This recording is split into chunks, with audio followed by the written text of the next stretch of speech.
Welcome back to the channel Super Academico and Blue Eye Patch. Let us begin the reading of my book Clueders Meire Pop Beyond the Cloud. Today we will read the beginning of the chapter 1. Don't forget to subscribe and like the video. Let's go. Chapter 1. A Blog and a Summer Love. The city I live in is like any city. There are people, buildings, workers and students. I am one of the elementary school students. I study in a very well-respected private school and my parents work very hard so I can be there. Many important people also keep their kids there.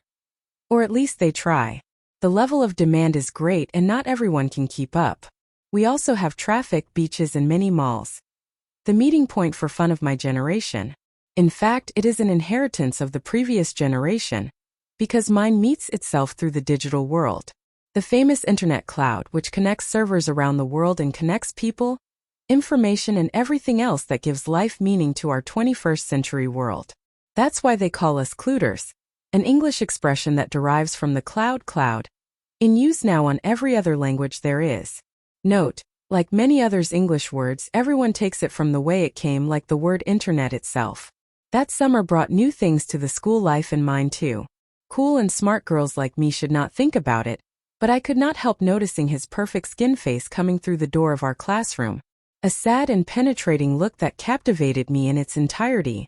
The new boy who arrived in the city and our school coming from not far away, wrapped in mystery and unexpectedly exchanging glances with me. Who could have imagined that?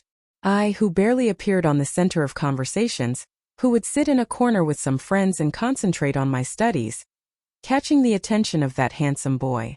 Meire is my name and being a blogger was my bid. I hope it does not disappoint you, dear readers, but this introduction is just my way of speaking about a special moment for me. But under the effect of the first Twilight Saga movie. I was 14 years old and had watched the movie about 5 times.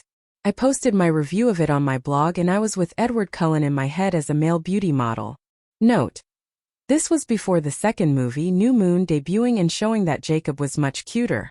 Then, returning to the entrance of Marcos Freitas in the classroom that day, he walked slowly with a mixture of shyness and indifference to everything. His piercing gaze met mine from time to time and I felt like Bella, as if crossed over by fate to keep that figure out of the sweetest romances. But the reality of school life came back to remind me that movies are movies. Meire, did you do the work I asked for? Asked the literature teacher. Yes, I did. And the days passed by. Our school was considered one of the top 10 schools in the state. The standard test scores were always good. I guess that's why we always had new students trying to get into it. Marcos Freitas was the new student of that season, but it would not be like all the others that had already appeared in our previous classes. One of the trends that guarantee the quality of our school is the demand from our teachers that charge us the fulfillment of many tasks. It may seem contradictory, but the more flexible is the school with the rules with students, the more it tends to have young people without self-control. Our families are keen to put us in a school where the rules are met. This forces us to study and much, otherwise we are invited to change schools. After 2 weeks since Marcos Freitas joined the class, an incident eventually caught his attention for everyone in the class, far beyond his appearance to the girls.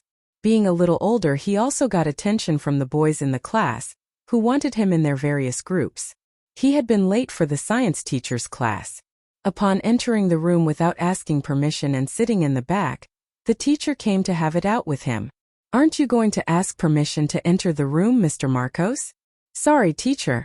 I didn't want to interrupt your explanation on evolution theory. Oh, so you know what I was talking about? Yes, I know. Natural selection and mutation. That's right. I hope this doesn't happen again. No delays for my class.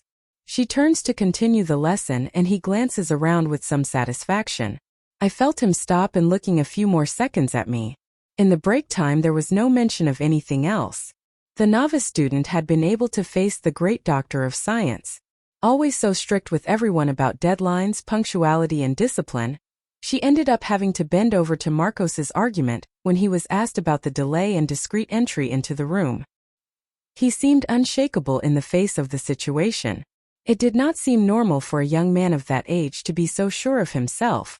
This only added to the mystery surrounding him, which declined further in the following days as he began to walk with the other boys of the class and seemed to be just another one.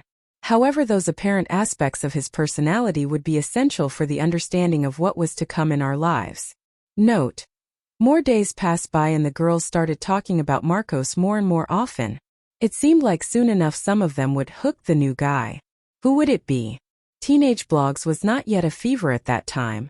Today you just need to access any large media portal online and they have a lot of youth blogs talking to young people on the most diverse subjects: dating, work, school, drugs, movies, books, sex, politics, travel, advice, and even bullying. Curiously, the interest of people of my age at that time for reading blogs has changed a lot because today everyone already has access to high-speed mobile internet. Today is the era of smartphones and teen stars are the YouTubers. But at that time it was still an alternative novelty, something rebellious for free expression of young opinions. My blog was not revolutionary at all. It was just to share things of common interest to us all. In the case of films and reviews, it was very timely. I was lucky and I think I'm a bit talented to write so attractively to guys in my age at the time. I would never have imagined the effects it would have in my future. And much less for all the people in the world too. Note: it may seem pretentious to say this now, but it will soon become clearer. Returning to my blog, strange comments began to appear about a kind of a ghost that appeared in several schools and in various classrooms in the city. All because of my review of the Twilight movie. I did not really care about that at the moment because I was more interested in getting to know Marcos a little better. We formed some study groups in geography class. The teacher's objective was for each team to present some physical, economic, and social data from different regions of the country. My group stayed with the South region and we met over the course of a week to get the job done. It was a very nice socialization opportunity, because the teacher made a mixture in the teams to avoid that vicious cliques were formed.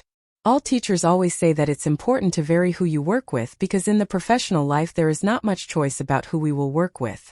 At first some people were surprised to be in the company of little-known colleagues, but we ended up getting to know each other.